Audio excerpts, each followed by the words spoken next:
Se alguém ainda tinha dúvidas, o próprio Marcola é quem confirma.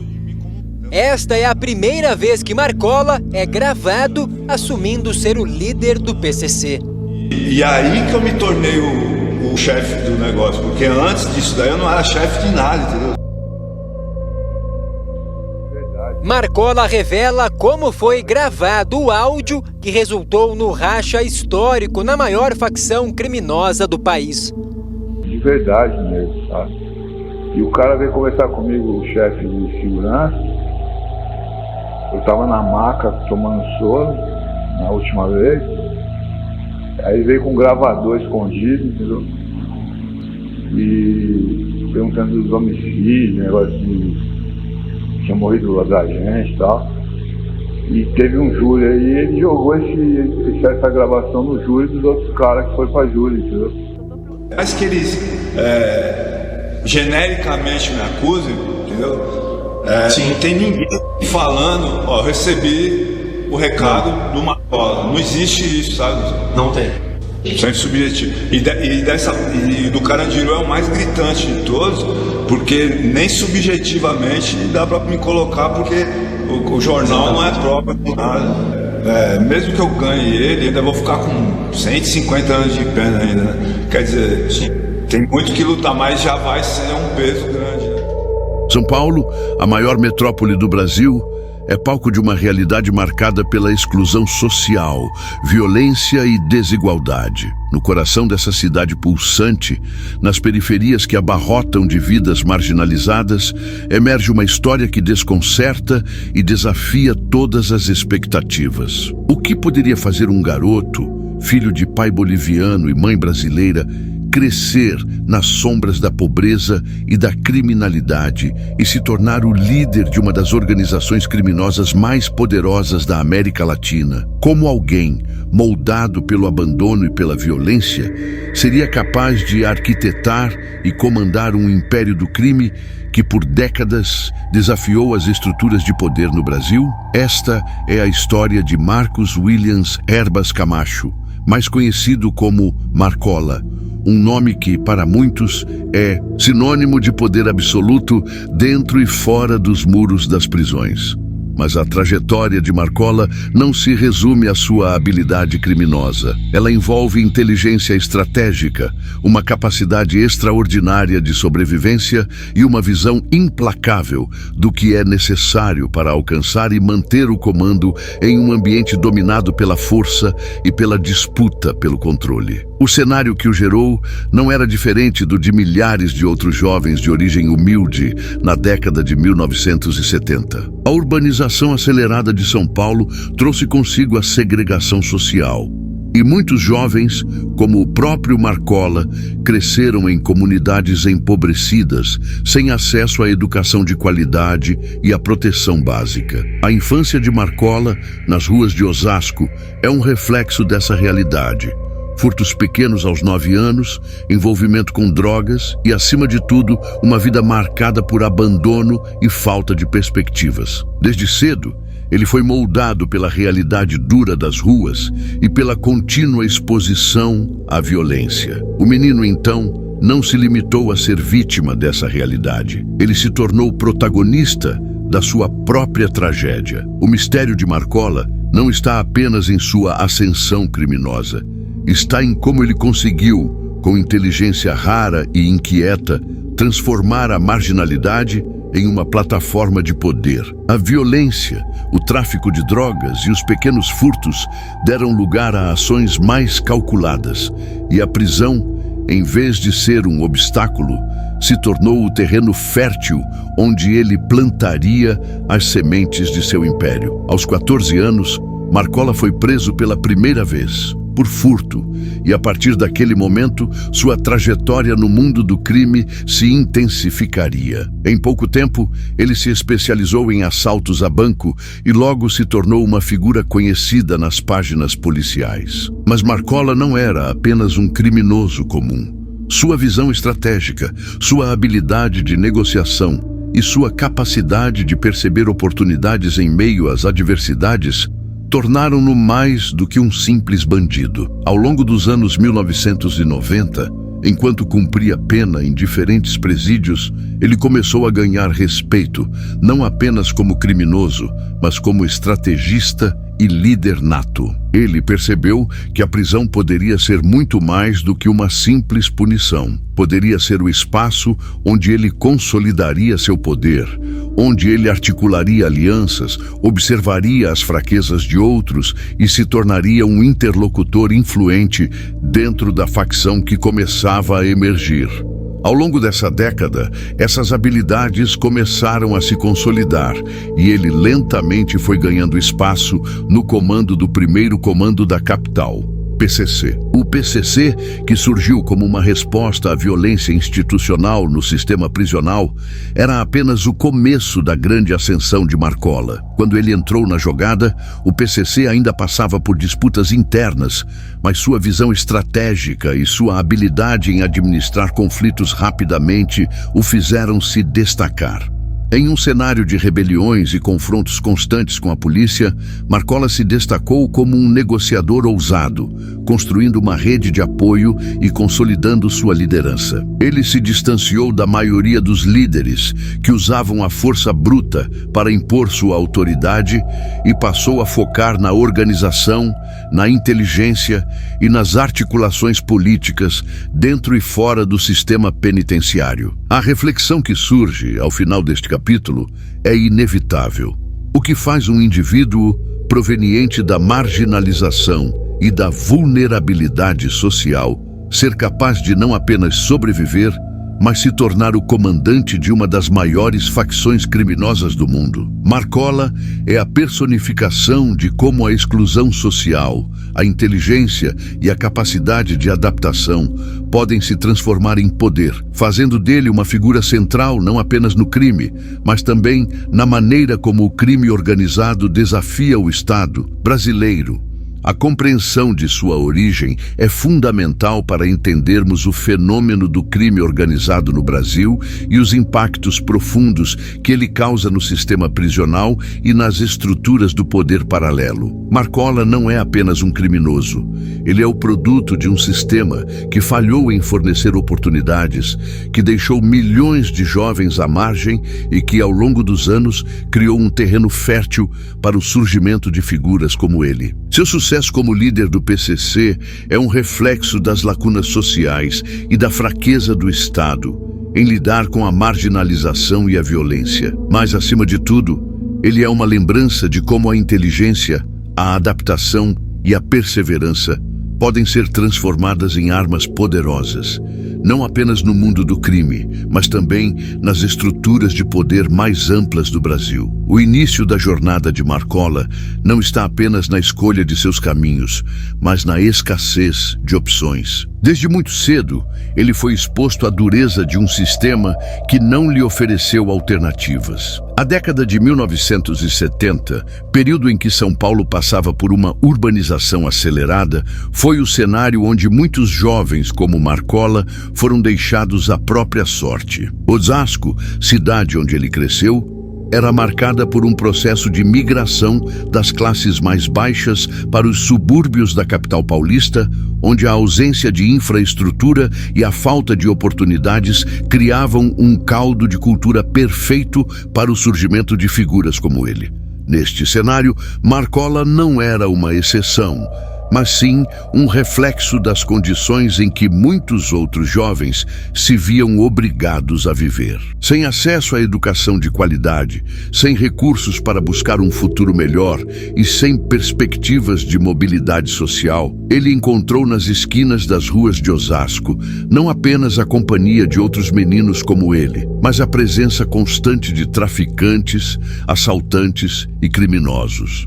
A criminalidade não era uma escolha para Marcola, mas uma imposição do ambiente em que ele cresceu. Aos 9 anos, Marcola já se envolvia com furtos e pequenos delitos, seguindo o mesmo caminho que muitos de seus companheiros de bairro. O tráfico de drogas estava cada vez mais presente nas ruas e, rapidamente, ele se tornou parte desse ciclo vicioso. No entanto, Ao contrário de muitos outros jovens em sua situação, Marcola possuía uma inteligência estratégica que logo se tornaria uma das marcas de sua trajetória. Ele não se limitou a ser um criminoso qualquer.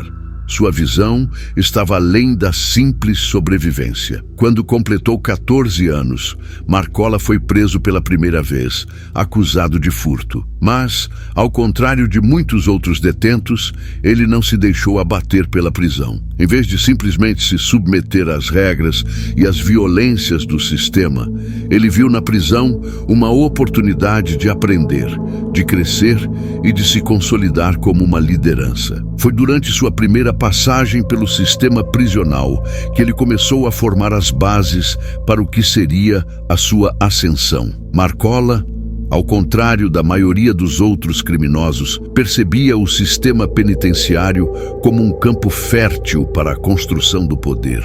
Enquanto outros se contentavam em cumprir suas penas, ele observava, planejava e, mais importante, aprendia. Durante suas diversas passagens por diferentes presídios, Marcola começou a se destacar. Sua habilidade em perceber as fraquezas dos sistemas e de explorar os pontos de vulnerabilidade se tornaram suas maiores armas. Ele sabia que, para sobreviver naquele ambiente hostil, seria necessário mais do que apenas força física.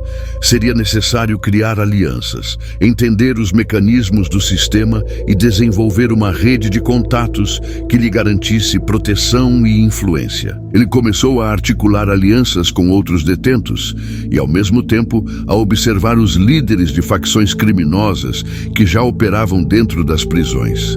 A partir daí, Marcola passou a se destacar como um líder nato, não pela força, mas pela sua capacidade de articular, negociar e, principalmente, de manter um foco estratégico claro. O ponto de virada na ascensão de Marcola se deu quando ele se aproximou dos principais fundadores do primeiro comando da capital, PCC. Nomes como Geleião e Cezinha, fundadores da facção, estavam no mesmo sistema e, com o tempo, Marcola conseguiu conquistar a confiança deles.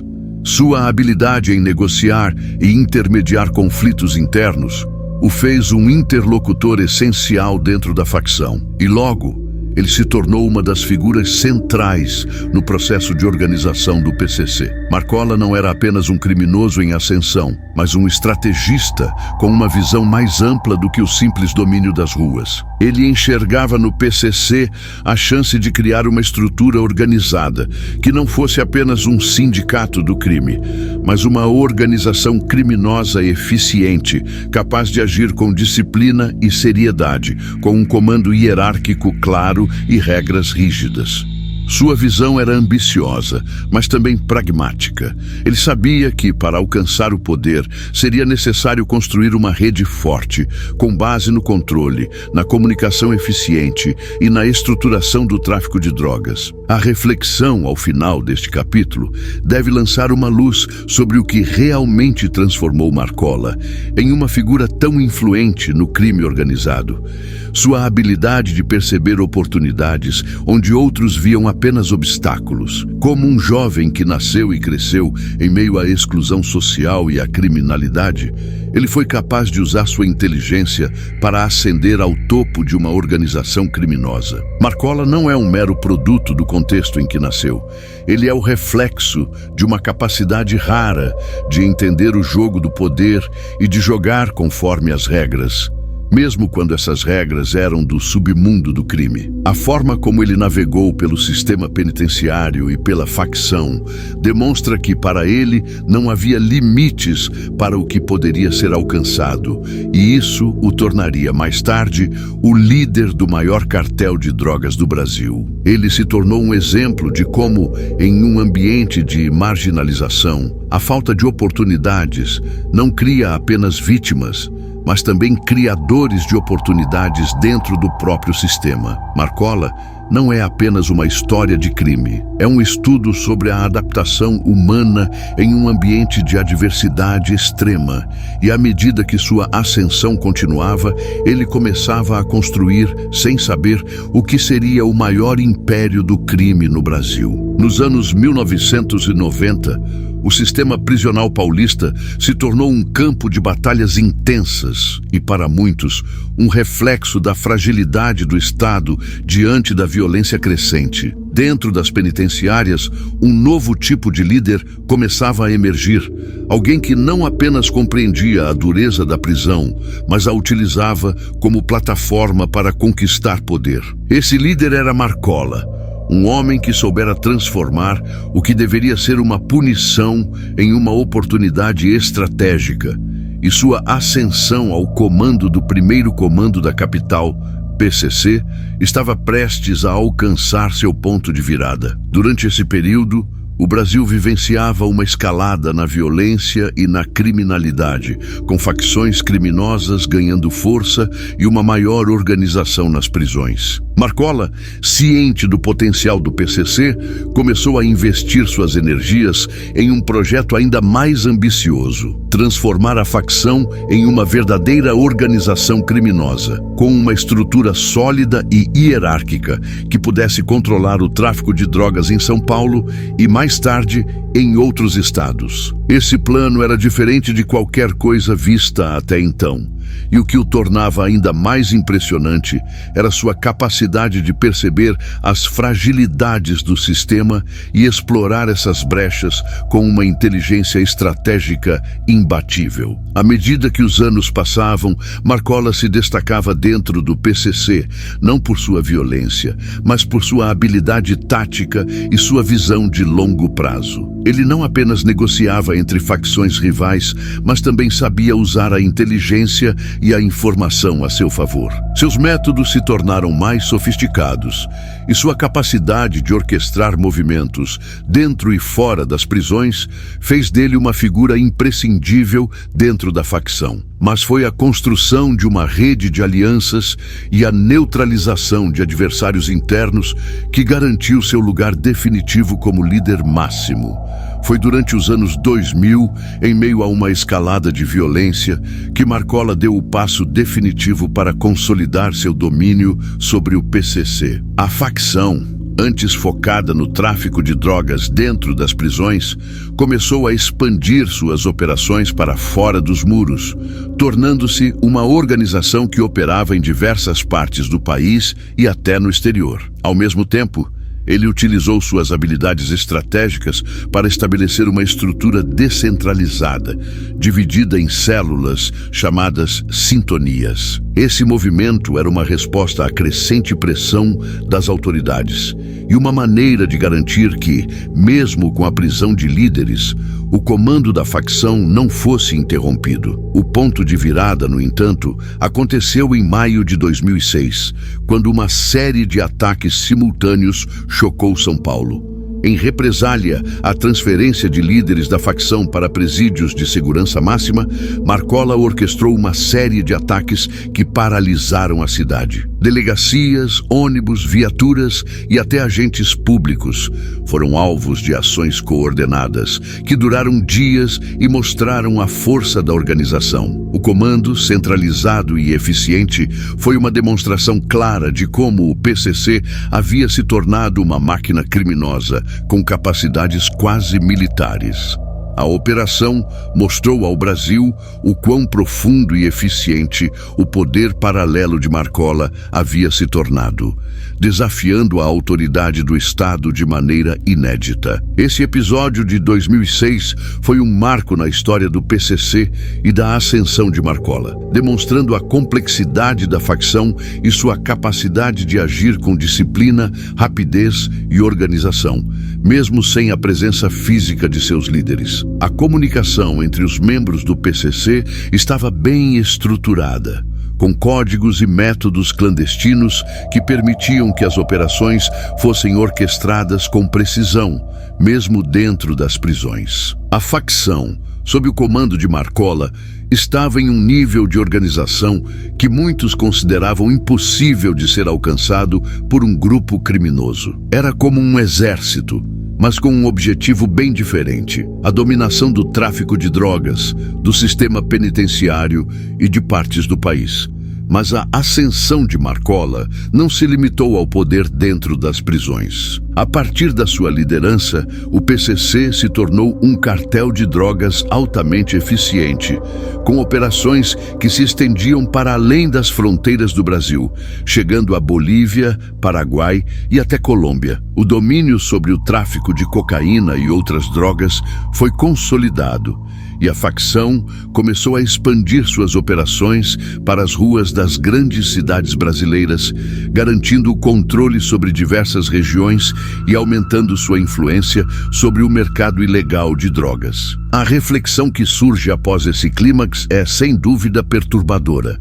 Como uma organização criminosa conseguiu alcançar um nível de sofisticação, controle e poder capaz de desafiar a máquina estatal brasileira de forma tão contundente. O PCC, sob a liderança de Marcola, não era mais uma facção marginalizada, mas uma verdadeira corporação criminosa, com poder de fogo, inteligência estratégica e uma estrutura de liderança que rivalizava com muitas das maiores organizações empresariais do país. Marcola havia transformado um grupo de criminosos em um império, utilizando os mesmos princípios de organização e disciplina que qualquer empresa multinacional utilizaria, mas com um objetivo completamente diferente: o controle do tráfico de drogas, da violência e da corrupção. Ao final deste capítulo, fica a questão: o que mais seria necessário para que o Estado pudesse derrubar uma organização tão resiliente e tão bem estruturada? Marcola não era apenas um criminoso, mas um estrategista. Sua ascensão não pode ser vista apenas como uma história de violência, mas como um estudo sobre como o crime organizado pode, com o tempo, se adaptar, se reorganizar e até mesmo prosperar. O sistema penitenciário, as falhas do Estado e as fragilidades das instituições foram terreno fértil para que um homem como Marcola se erguesse e liderasse uma das facções mais poderosas do mundo. Assim, o que era inicialmente uma resposta à exclusão social se transformou em um fenômeno do crime organizado que impacta a vida de milhões de pessoas.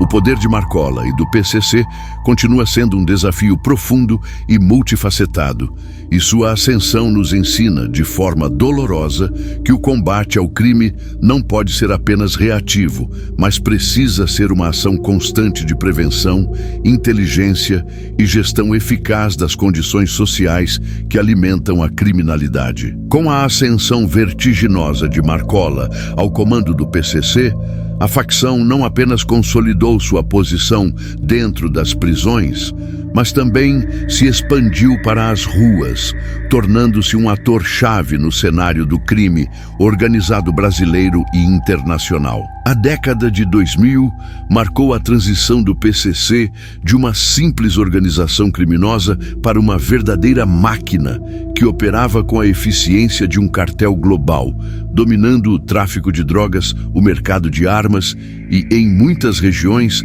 a própria dinâmica de poder nas periferias e dentro dos presídios. O legado de Marcola e do PCC, no entanto, vai muito além de suas conquistas criminosas. Ele toca diretamente na estrutura do Estado, desafiando as instituições de justiça, segurança pública e política do Brasil. Ao longo dos anos 2000, o PCC, sob a liderança de Marcola, instituiu um modelo de organização criminosa eficiente e resiliente. As células descentralizadas, conhecidas como sintonias, garantiam que as operações da facção se mantivessem funcionando, mesmo quando líderes eram transferidos para presídios de segurança máxima ou mortos. Essa descentralização, que tornava difícil o combate às operações da facção, foi um dos maiores legados de Marcola. Ele soubera moldar o PCC de maneira que, mesmo com o impacto das investigações e ações da polícia, a facção continuava a prosperar e a expandir suas atividades, mantendo uma base de operações sólida e uma comunicação eficiente. Mas o impacto de Marcola não foi limitado ao território paulista.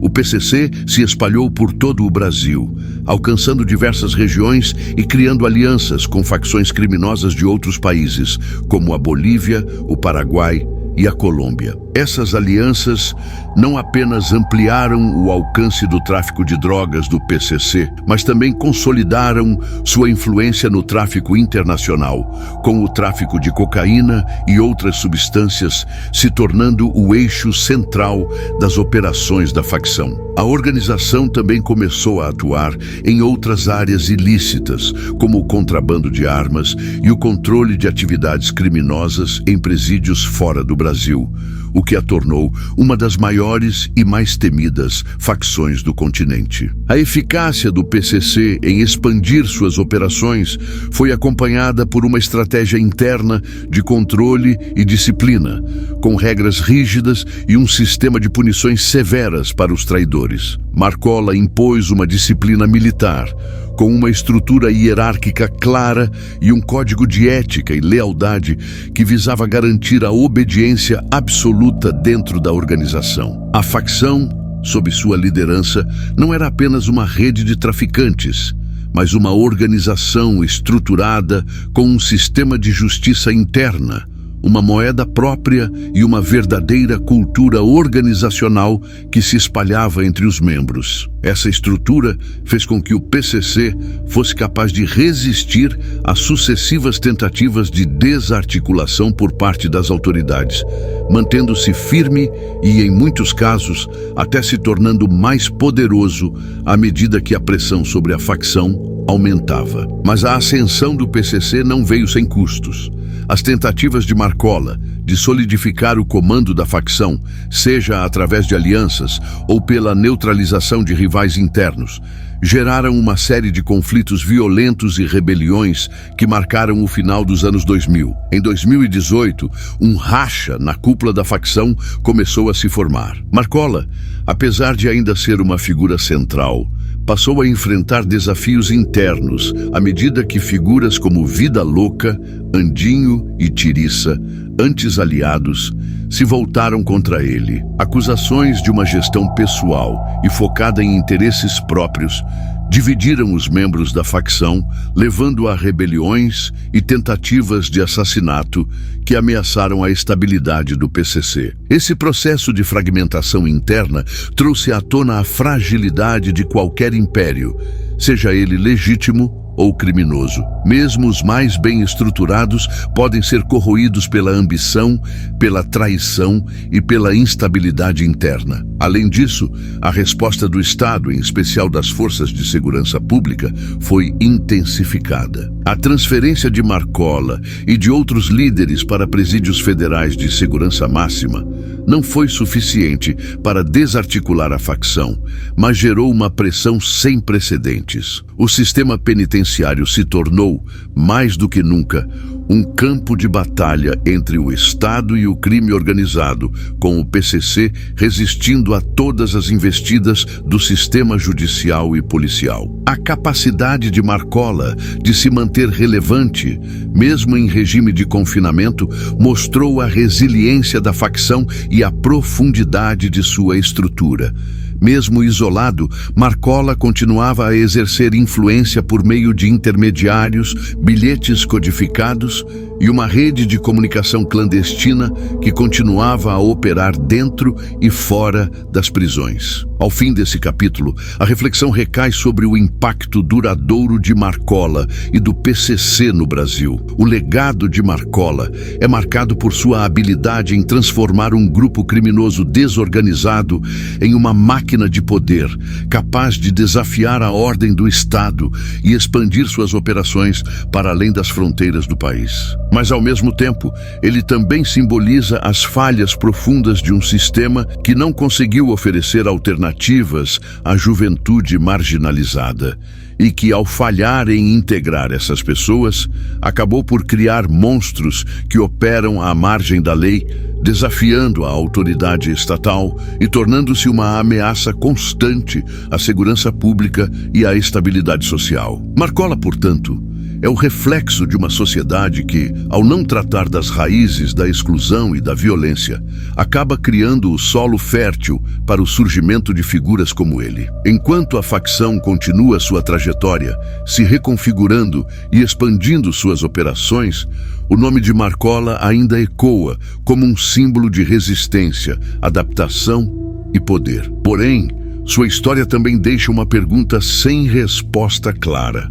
Até onde o sistema de segurança e a própria sociedade brasileira estão dispostos a ir para confrontar e desmantelar uma organização tão profundamente enraizada? A batalha ainda não terminou. À medida que o PCC, sob a liderança de Marcola, atinge níveis de poder e influência nunca antes vistos, a pergunta que ecoa é simples, mas profundamente inquietante. Qual é o futuro de uma organização tão resiliente e sofisticada, capaz de transformar um indivíduo marginalizado em um líder incontestável? O impacto do PCC, e especialmente da figura de Marcola, não é apenas uma questão de segurança pública ou justiça penal, mas uma questão de uma sociedade que por décadas falhou em lidar com suas próprias feridas sociais.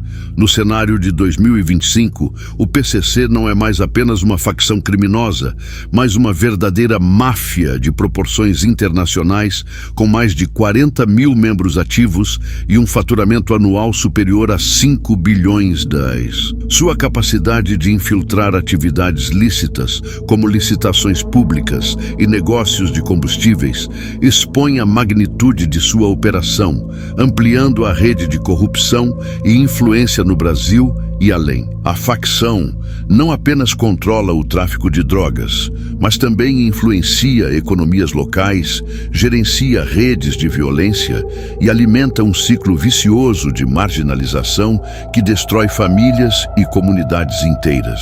O legado de Marcola, portanto, não é apenas o controle do submundo, mas o controle das fragilidades da sociedade. Marcola, agora isolado em uma prisão federal, com uma sentença de mais de 300 anos e um corpo marcado por inúmeras tentativas de fuga e assassinato, continua sendo uma figura central no cenário criminoso brasileiro.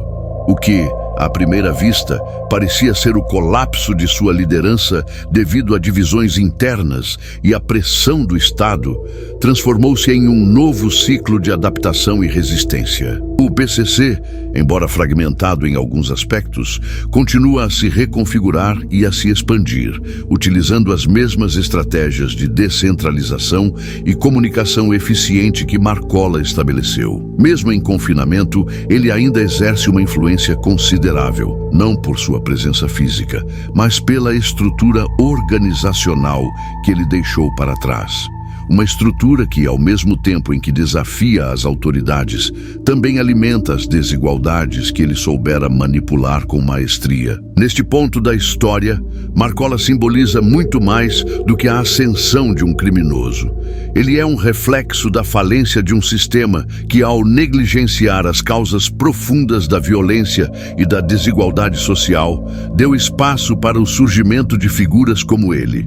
A ascensão do PCC e de Marcola é uma história de adaptação, inteligência e estratégia, mas também é uma história de um Brasil que, por muitos anos, ignorou as vozes daqueles à margem. A sociedade não pode mais se dar ao luxo de fechar os olhos para as raízes da criminalidade e para a cultura de impunidade que perpetua o poder paralelo. A reflexão que deve ser feita é: qual é o verdadeiro custo do poder de Marcola e do PCC? O que inicialmente parecia ser apenas uma questão de segurança tornou-se um dos maiores desafios para as instituições brasileiras. O Estado, ao buscar respostas mais eficazes para combater o crime organizado, tem que encarar não apenas os efeitos, mas também as causas do problema. As ações do governo, por mais ousadas que sejam, ainda falham em atacar as condições sociais que alimentam esse ciclo de violência e exclusão. Agora, o país se encontra diante de um dilema: Como combater um sistema tão robusto e resiliente que não só desafia a lei, mas também redefine as fronteiras entre o crime e o poder legítimo? A resposta não está apenas nas operações policiais ou no reforço das penas, mas na construção de um modelo de justiça social que ofereça alternativas reais aos milhões de jovens que, como Marcola, cresceram à margem da sociedade. O caminho para a redução da criminalidade e do poder de facções, como o PCC, passa pela educação, pela inclusão social, pelo apoio à comunidade e pela efetiva integração dos marginalizados na sociedade. Marcola, em sua trajetória, não apenas criou uma facção criminosa, mas acentuou a divisão entre ricos e pobres, entre aqueles que têm acesso ao sistema e aqueles que ficam à margem. Ele construiu seu império em um terreno fértil de desigualdade e falhas institucionais. E sua ascensão só foi possível porque, em muitos aspectos, ele compreendeu melhor o funcionamento do sistema do que aqueles que deveriam combatê-lo. Sua história é uma advertência sobre os perigos da exclusão social e da falta de oportunidades. Agora é o momento de agir. O Brasil não pode mais se dar ao luxo de ignorar o impacto de facções como o PCC e de figuras como Marcola. A mudança começa na conscientização da sociedade, na implementação de políticas públicas eficazes e, acima de tudo, no investimento em jovens em situação de vulnerabilidade social. O futuro do país depende da criação de um sistema que, ao invés de alimentar a criminalidade, ofereça oportunidades reais de inclusão, educação e justiça para todos. Para que o Brasil possa, de fato, combater o crime organizado e a exclusão social, é necessário que cada cidadão se mobilize, busque informações e se engaje na luta por um país mais justo e igualitário. Apoiar políticas públicas voltadas para a educação, saúde e segurança é essencial. A mudança começa agora, com cada um de nós. Não podemos mais esperar. O destino do país depende da nossa capacidade de agir coletivamente para reverter as causas profundas da violência e da desigualdade. Mobilize-se, informe-se, apoie a transformação social. O futuro é agora.